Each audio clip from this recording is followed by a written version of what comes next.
عربی زبان میں اس کا لغوی مطلب یوں بیان کیا جاتا ہے، احد وہ یکتا فرد ہے جو ہمیشہ سے اکیلا ہے اور اس کے ساتھ کوئی نہیں۔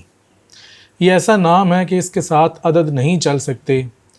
یہاں پر حمزہ کو واو سے بدلا گیا ہے۔ لفظ احد کی اصل وحد ہے اور یہ وحدت یا تنہائی سے ہے۔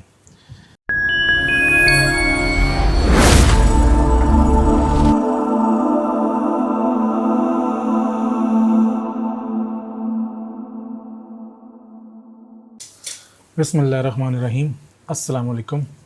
ابن العربی فاؤنڈیشن میں خوش آمدید۔ آج آپ حضرات کے سامنے اصطلاحات ابن العربی کے حوالے سے ایک نئی اصطلاح لے کر آ رہے ہیں، اور یہ شیخ اکبر کے علوم میں بڑی ایک اہم اصطلاح ہے۔ جب تک آپ اس کو مکمل اور باقاعدہ نہیں سمجھیں گے، آپ جب شیخ کی لفظ استعمال کریں گے آپ غلطی کا شکار ہوں گے۔ تو اصطلاح تصوف میں بہت اہم ہے۔ اس کا نام ہے الاحد یا احد، کہ تصوف میں احد کا اطلاق کس پر ہوتا ہے۔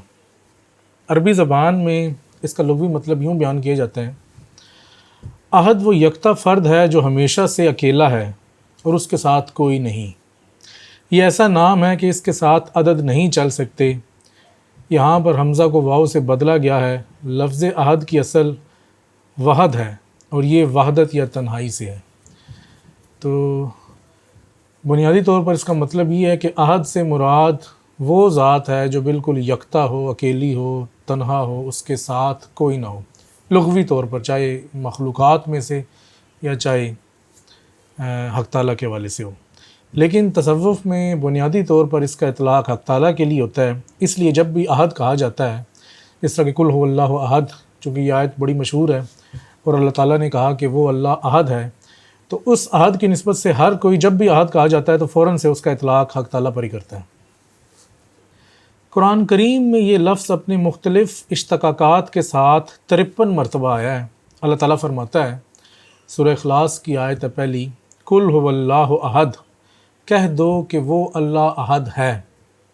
تو یہ قرآن کریم کی اس آیت سے احد کا اطلاق نہایت ہی واضح ہے، اور مطلب اتنا واضح ہے کہ اہل تصوف فوراً سے احد کو حق تعالیٰ کی طرف منسوب کر دیتے ہیں۔ اب آتے ہیں شیخ اکبر کے نزدیک اسم احد کا اطلاق کیا ہے، اور اس کے بعد میں آئیں گے کہ شیخ اکبر کے نزدیک اسم احد کا معنی کیا ہے، وہ اس اسم کو کس طرح سے لیتے ہیں۔ شیخ فتوحات مکیہ میں لکھتے ہیں، جان لے کہ اسم احد کا اطلاق ہر چیز پر ہو سکتا ہے، اور یہی شیخ اکبر کا اور باقی جو ایک ہمارا عمومی تصوف ہے اس میں یہ جو فرق ہے وہ یہ ہے کہ شیخ اسم احد کا اطلاق صرف حق تعالیٰ تک محدود نہیں رکھ رہے، بلکہ وہ کہہ رہے ہیں کہ اسم احد کا اطلاق ہر چیز پر ہو سکتا ہے، جیسے کہ فرشتہ، فلک، ستارہ، طبیعہ، عنصر، معدن، نبات، حیوان، انسان وغیرہ۔ جتنی بھی اشیاء ہے، کوئی بھی شے ہے، اس پر اسم احد کا اطلاق شیخ اکبر کے نزدیک ہو سکتا ہے۔ تو وہ پھر ہم آگے بتائیں گے کہ وہ کیوں انہوں نے اس طرح سے کہا ہو سکتا ہے۔ تو مزید فرماتے ہیں کہ جی قرآن مجید میں تو اللہ تعالیٰ فرماتا ہے قل هو اللہ احد، کہہ دو وہ اللہ احد ہے۔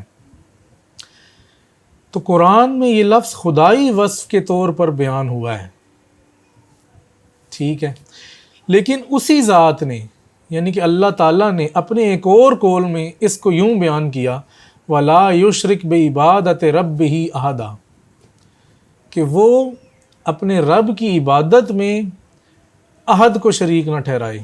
اب شیخ نے اس احد کو احد ہی رہنے دیا، عمومی طور پہ ترجمہ یہ کر دیا جاتا ہے کہ اپنے رب کی عبادت میں کسی کو شریک نہ ٹھہرائے۔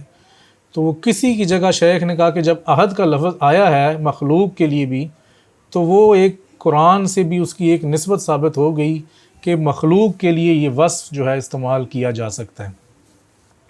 آگے فرماتے ہیں کہ ہم نے جن اصناف کا ذکر کیا جو کہ اللہ کے سوا ہیں، تو ان میں سے ہر صنف کے اشخاص کی عبادت کی گئی ہے، انسانوں کی گئی ہے، نباتات کی، حیوانات کی، معدن، عنصر، طبیعہ، فلک، ستارہ۔ تو اس وجہ سے ان احد کا اطلاق پھر ان سب پر ہو سکتا ہے، کیونکہ اللہ نے کہا کہ ان کی عبادت نہ کرو، اور ان کی عبادت کی گئی، مشرکوں نے کی۔ تو کہتے ہیں کسی نے فرشتوں کی عبادت کی، کسی نے ستاروں کی عبادت کی، کسی نے افلاک کی، کسی نے عناصر کی، کسی نے پتھروں کی۔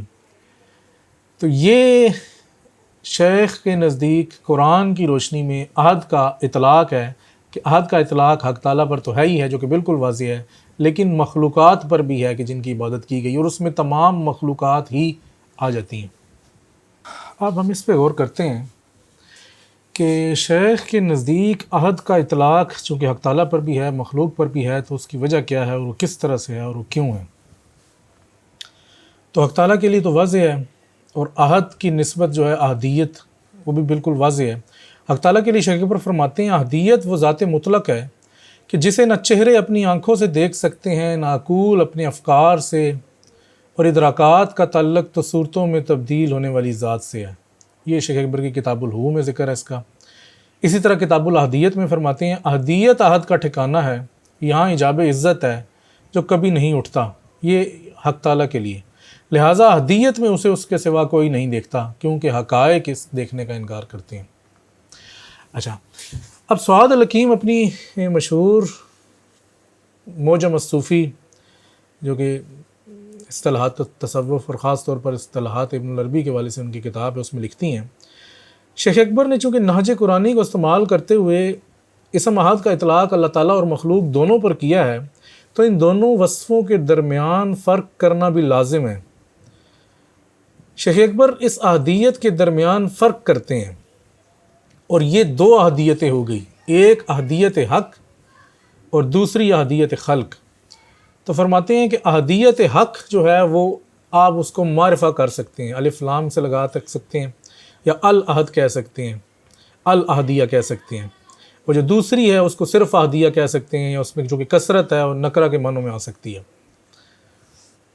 عہدیت جو حق کے لیے ہے وہ عہدیت ذات ہے، یعنی کہ اس کی ذات کا عہد ہونا، اور اسی کو شیخ اکبر ذات کی عہدیت قرار دیتے ہیں۔ یہ اللہ تعالیٰ سے مخصوص ہے اس کی ذات کی عہدیت، اور مخلوق میں سے کسی کی بھی اس کی ذات تک رسائی نہیں۔ تو عہدیت میں کسی کی رسائی نہیں ہے، نہ کوئی اس کو جان سکتا ہے، نہ سمجھ سکتا ہے، اور نہ ہی اس کا علم لے سکتا ہے۔ اب دوسری یہ عہدیت کثرت، یہ مخلوق کی عہدیت ہے۔ اب اس کو مخلوق کی عہدیت کیوں کہا شیخ نے؟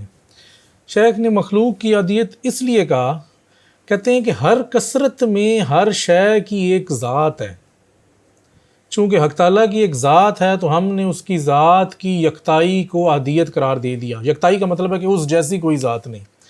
اسی طرح مخلوق میں سے بھی ہر شے کی ایک ذات ہے، اور اس جیسی مخلوق میں دیگر کوئی ذات نہیں، تو وہ مخلوق کی ذات کی عہدیت ہوگی کہ ہر شے منفرد ہے۔ تو اس سینس میں مخلوق میں بھی عہدیت ہو گئی، کیونکہ یکتائی ہے، اس جیسی تو نہیں ہے، اس کے مثل ہے یا اس کے علیحدہ ہے۔ فرماتے ہیں ہر کثرت کی ایک عہدیت ہے جو اس کے وجود کو قائم رکھتی ہے۔